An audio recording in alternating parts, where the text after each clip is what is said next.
The heat in the valley didn't just sit, it pushed. It was a heavy, invisible weight that smelled of dry dust, ancient cedar, and the sharp, metallic tang of CLP gun oil. To the men of the 10th Mountain Division, the air was a suffocating blanket. To Spectre, it was a library of secrets. He trotted 3 paces ahead of Staff Sergeant Miller, his nose working the air like a precision instrument. Every few yards, he would huff, a quick, forceful exhale to clear his nasal passages, before drawing in the complex chemistry of the Afghan highlands. He caught the scent of old goat dung and wood smoke from a hidden kishlak miles away. Then, the sharp, acidic bite of human sweat.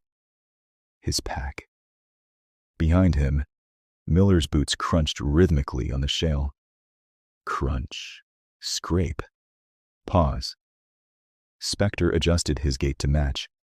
He wore a tactical vest that felt like a second skin, the heavy-duty handle on his back a constant reminder of the physical link between him and his handler. They were 2 halves of a single predator. "Easy, boy," Miller murmured. The vibration of the man's voice was more important than the words. It was steady. It was green. In the binary world of the working dog, everything was either green or red, safety or threat. Spectre stopped. His ears swiveled independently. To the left, a pebble had shifted, a sharp, specific clack that didn't belong to the wind. He lowered his center of gravity, a low rumble beginning deep in his chest. It wasn't a bark. Spectre was a ghost, and ghosts didn't give themselves away.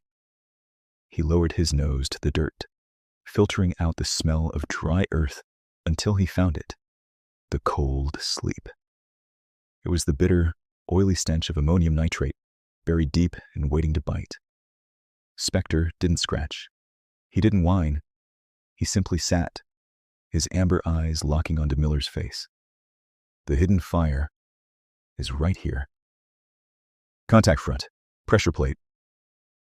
Miller's shout was the last clear thing Spectre heard. The world dissolved into a vertical wall of gray dust and jagged heat. The blast didn't just knock Spectre back, it erased the horizon. He was airborne, a weightless mass of fur and muscle tossed like a scrap of cloth. He hit the ground with a sickening thud that punched the air from his lungs. For a long, terrifying minute, the world was a vacuum. His ears weren't ringing. They were dead. The roar of the battlefield had been replaced by a muffled, underwater pressure. He rolled to his paws, his legs wobbling like a newborn pup's. He shook his head violently, sending a spray of grit and a few droplets of blood from a nicked ear flying into the dust. Through the settling haze, he scanned for the tan uniform. Miller was gone. The ravine where they had taken cover was now a twisted scar of black earth and shattered stone. Spectre began to circle. He ignored the fire in his lungs and the ache in his ribs. He caught the scent of burnt electronics and cordite, but beneath it, the faint, sweet iron of Miller's blood. It led toward a cluster of boulders at the base of a steep cliff. As he moved, a shadow on the ridge caught his eye. An insurgent was maneuvering through the crags, leveling a long rifle toward the very rocks where Miller lay. Spectre saw the man's finger tighten on the trigger. He saw the predator's stance. In that moment, the dog didn't need a command. He didn't need a leash. He became a blur. He moved through the tall, sun-scorched grass, his belly brushing the dirt, a silent shadow reclaiming the mountain. When he launched, it was with the force of 3 years of training and 10,000 years of instinct. He slammed into the man's chest, the impact sounding like a heavy bag being hit with a sledgehammer. They tumbled down the slope in a chaotic mess of wool, fur, and screams. Spectre's jaws snapped shut on the man's forearm, his teeth shearing through the heavy fabric of the mountain dress. The man beat at Spectre's head with a heavy, calloused fist, But the dog only clamped down harder, his eyes squeezed shut, his entire being focused on the hold. A muffled crack echoed. Miller, firing his sidearm from the crevice with a shaky hand. The bullet hissed past, and the insurgent, panicked and bloodied, scrambled away into the rocks, leaving his rifle behind. Spectre didn't give chase. The pack was wounded. He retreated to the crevice, finding Miller wedged between two slabs of granite. The man's leg was twisted at an impossible angle, and his face was a mask of red. Spectre pressed his cool nose against Miller's cheek, a soft whine escaping his throat. "Good lad," Miller wheezed, his fingers fumbling to find the D-ring on Spectre's vest. "You stayed. You always stay."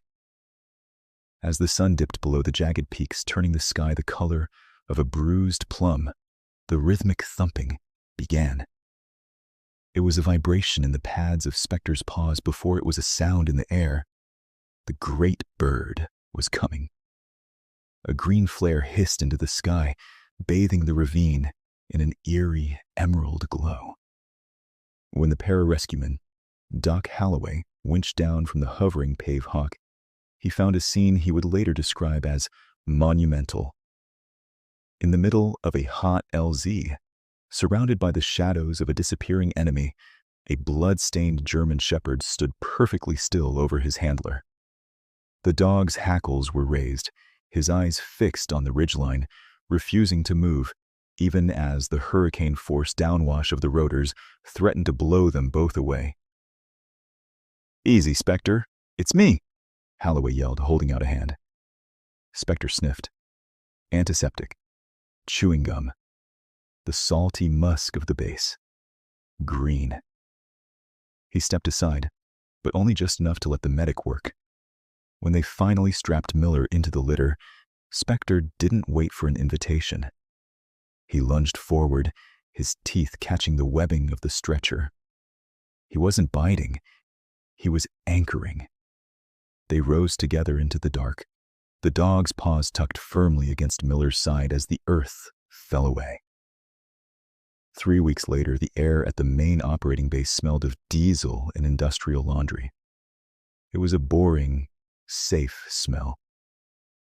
Spectre sat on a plywood stage, his coat brushed until it shone like polished mahogany. To his left, Miller sat in a wheelchair, his leg in a heavy white cast. The colonel spoke of valorous conduct and the bond that defies the battlefield. He clipped a small brass medal to Spectre's vest. The metal clinked against his stainless steel tags, a new sound in the dog's life.